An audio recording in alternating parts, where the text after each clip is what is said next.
Hello and welcome to NatChat. I'm Mirella Rich. Today our guest is Sandy Greenwood, who is starring in the film Little Black Dress. Welcome to the program, Sandy. Thank you. So tell us, what is this film Little Black Dress all about? Little Black Dress is a romantic comedy. Oh, beautiful. Set in Melbourne. Yeah. It's a traditional romantic comedy, but it has a supernatural kind of twist to it. Oh, that's good. Yeah. Sounds interesting. Yeah, it's very exciting. And you're the lead role too. Yeah. So what does your role require of you? Well, what you can tell anyway. At yeah, this stage. well, yeah. I really like my character. She's just a very normal 27-year-old Melburnian. Yeah. You know, hasn't met the man of her dreams yet, still working a bit of a dead-end job. You know, very girl next door, a woman that a lot of women could relate to. Yeah. And through a series of events and through finding the infamous Little Black Dress, her whole world completely changes, and she metamorphosises and, you know, becomes the most famous person in Australia. Oh, sounds like something to look out for. Yeah, definitely. So. And it was filmed in a really short amount of time too. Tell us about that. Yeah, it was a very intensive shoot. Yeah. It was 3 weeks, probably 14 to 16 hours a day. Wow. So quick turnaround. Yeah. But, you know, the director is extraordinary in terms of just his direction and being super organised. Yeah, you know, that's good. pre-production went for like 2 years. So by the time the cameras were rolling, everyone knew exactly what they were doing, what shot they were aiming for. So, And how did you get the part? I just found there was an advertisement, you know, calling actors to audition on a website called quietonset.com.au. And I remember just being really down about, God, when's my next job going to come in? And I just, you know, scouring the internet looking for work, and just saw the role, and they were, you know, they're looking for an actress to play a spirited 20-something-year-old, and I thought, well, I'll give it a shot. But the director was looking particularly for Melbourne actresses. He wasn't, so I was at a disadvantage, but I just said, look, I'll get myself to Melbourne. I will do what it takes. At least just see me. And so I got myself to Melbourne and I auditioned and I got the role. That's unreal, isn't it? Yeah. Where are you normally based? Normally based in Sydney. Right. Yeah. So I've spent the last 4 years in Sydney, but I do travel around Australia a lot as well. For work. For work, yeah.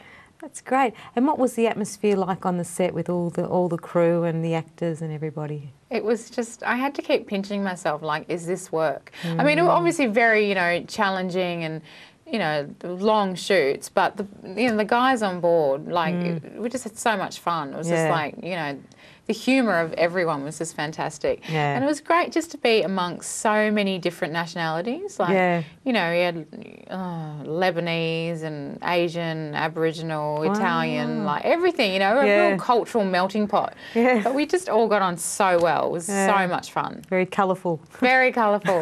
Very funny. That's beautiful. And tell us about your studies. What sort of studies have you done in acting? I did a theatre studies degree back in 2002, so undergraduate degree in theatre studies, and then I did an honours degree in theatre, but specialising in Indigenous performance. Oh, okay. So, yeah. And you did a one-woman show as well. Can you tell us about that? Yeah.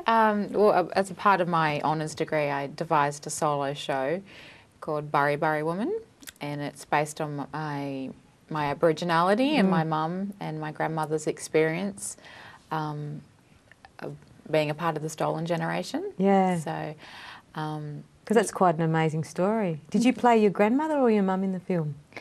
Or both? I played my mum. The play. It was a play, wasn't it? Yeah, it was a play. Yeah. But my grandmother is an extraordinary woman. She's now passed away. She had 14 children and they were all taken. That's really amazing, isn't it? I can't imagine. Forcibly removed from the and separated and put into all different orphanages around New South Wales. Okay. And my mum was about 9 when she was taken. Wow. And so obviously that's, you know, it's very traumatic and you know, a lot of intergenerational trauma has been passed down and it's affected us all. You know, as you can imagine. Yeah, absolutely. And so, you know, at 20, you know, I was very, very angry young woman. I was very angry about the government and about just non-Indigenous people in general. I just, you know, and I just thought I needed to channel all this anger and this sadness and this, you know, this grief through performance. And so I did, and I wrote the show, and it was very poetic, and, you know, I did a lot of traditional dance and just told my mum's story in a very simple way, and it was just a very cathartic process. And was your grandmother still alive when you did the play? Yeah, she was still alive. Oh, wow. Yeah, but she didn't come and see it because I did it up in Brisbane, and she was still living on the mission in Barraville, which is mid-north coast of New South Wales. Was she happy that you did it, that you were telling her story? Or? Yeah, my whole family really, you know, very proud of me and happy for me to tell our story. Yeah, that's beautiful. Yeah. Well, she must be a pretty strong woman to have lost 14 children, but they all came back and found her again too, didn't they? Yeah, they all came beautiful. Back. Yeah, she's honestly such a strong, beautiful woman. Yeah. I feel very honoured to be her granddaughter. Oh, it's beautiful. And how was it received, the performance in general, from the audience?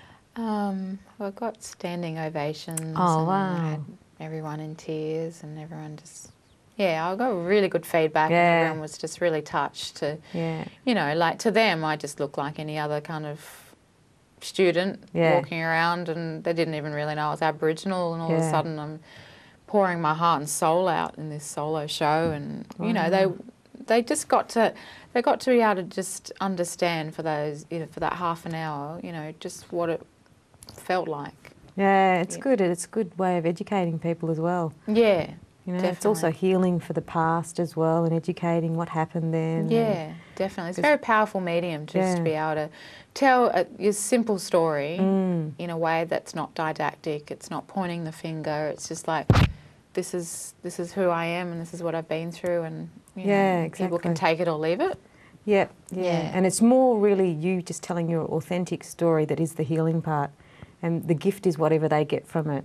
Exactly. And they get something from it when it's real. Something's real, isn't it? Yeah, definitely. Always receive something from something real. Anyway, we're about to go to a break. Okay. But we'll continue with your story when we get back. Okay, great. You're watching NatChat. Stay with us. We'll be back very shortly.